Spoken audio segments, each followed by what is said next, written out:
So tell us a little bit about yourself. I began my career as a special education teacher about 19 years ago. During that time, I taught kindergarten through high school students in a variety of settings. Some of my responsibilities included planning and implementing instruction, developing individual education plans, and ensuring that those plans were followed. Those experiences in planning, documenting, and advocating for my students will benefit me in my new career choice as a nurse. Where do you see yourself in your career in 2 to 3 years? I hope that I'm working in my dream job in the NICU, and I've developed greater knowledge and skills so that I'm an integral part of the unit. I also intend to have either earned my master's degree or be working toward it so that I can eventually take on responsibilities in leadership. What are your strengths? And also, please list some of your weaknesses. I would say my strengths include flexibility, communication, my sense of humor, and compassion.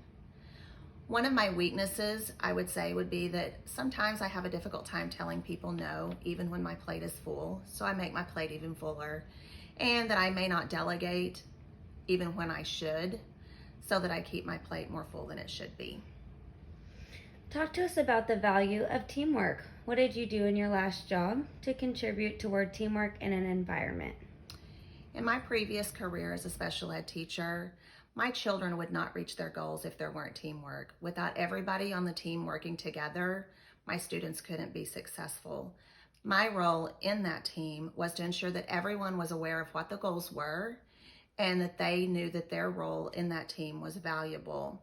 Ongoing communication was key in adjusting, changing, monitoring all of my students' successes.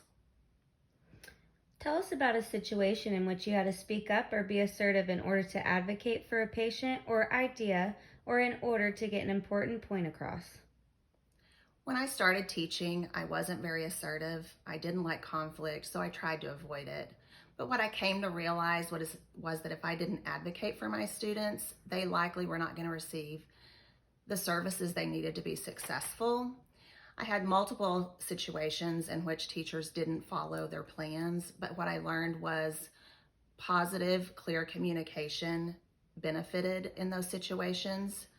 I did have a few teachers that didn't want to follow, that they thought that those were just simply suggestions. However, through repeated conversations, I would just explain that they weren't suggestions. They were what these students needed to be successful, and by law, they had to follow the plan.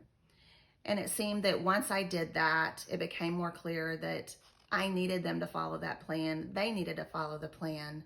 Their student needed them to follow the plan so that they could have academic success. Thank you, Kristal.